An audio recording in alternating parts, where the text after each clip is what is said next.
মহেশতলায় পথশ্রী, তৈরি হচ্ছে পাকা রাস্তা।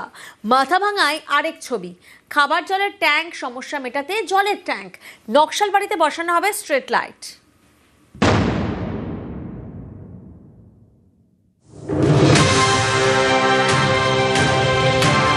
দক্ষিণ চব্বিশ পরগনার ১৩৫টি ওয়ার্ড নিয়ে মহেশতলা পুরসভা।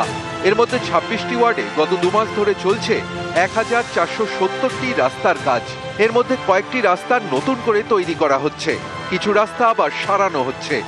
স্থানীয় প্রশাসনের দাবি, এর জন্য বরাদ্দ হয়েছে প্রায় ১১৭ কোটি টাকা।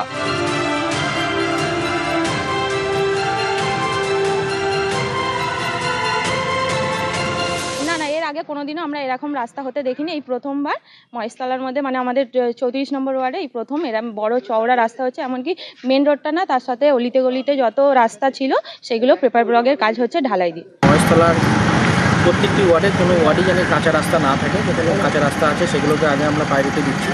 এবং পাড়ায় পাড়ায় যে সমস্ত রাস্তাগুলো বাকি ছিল, যেগুলো মানুষ দীর্ঘদিন ধরে মানুষের আশা ছিল যে আমাদের একটা পাকা রাস্তা হবে, সেই রাস্তাগুলো বর্তমান মহেশতলা পৌরসভায় করছে। ১৪৭০টা রাস্তা আছে, নিয়ে প্রায় ১১৭ কোটি টাকা আমাদের স্যাংশন আছে। প্রথম ম্যাক্সিমাম রাস্তায় তো পেপার ব্লক হচ্ছে, সব রাস্তায় পেপার ব্লক হচ্ছে।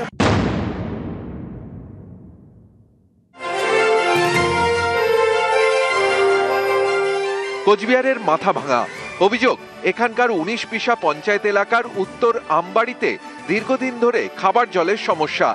সেই সমস্যা মেটাতে বসানো হয়েছে খাবার জলের ট্যাঙ্ক। দ্রুত এই ট্যাঙ্ক চালু করা হবে বলে দাবি। জলের সমস্যার সমাধান হয়ে গেছে। বিশেষ করে আমাদের এই এলাকাটায় মানে জলের সমস্যাটা বেশি ছিল। আর নলকূপের যে জলটা আছে, এই জলটায় প্রচুর পরিমাণে আয়রন। এই জলটা পেয়ে মনে করো আমাদের এলাকা তথা আমি অত্যন্ত খুশি। এই এলাকার মানুষের দীর্ঘদিন থেকে সমস্যা ছিল জলের, কারণ ওদের জল খুব খারাপ, খেতে পারতো না, বাচ্চারা খুব সমস্যায় ভুগত পেটের। ওই জেলা পরিষদ থেকে প্রায় ১৪,৮৪,৭৫২ টাকা ব্যয়ে সুন্দর একটা জলের ব্যবস্থা করে দিয়েছে। এই জল হওয়াতে ওই এলাকার মানুষের খুব খুশি এলাকার মানুষ।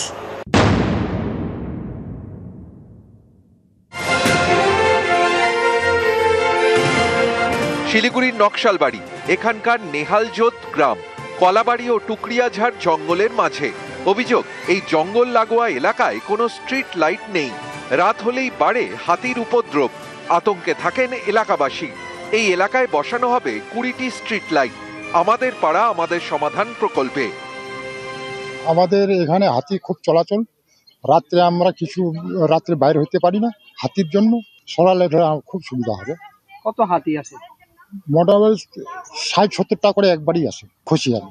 ধন্যবাদ জানাই আমাদের মুখ্যমন্ত্রী, তার এই ঐকান্তিক প্রচেষ্টায় আজকে আমাদের মনিরাম অঞ্চলের অন্তর্গত নিহালজোত সংসদ আলোকিত হবে। ঝড় বৃষ্টির সময় অনেক সময় বিদ্যুৎ চলে যায়। সোলার যে লাইটটা, যেটা সোলারের আলো, সেটা তো আর ঝড় বৃষ্টিতে যাওয়ার ব্যাপার নেই, সেটা সবসময় জ্বলবে এবং এরিয়াটা আলোকিত থাকবে। নিউজ 18 বাংলা।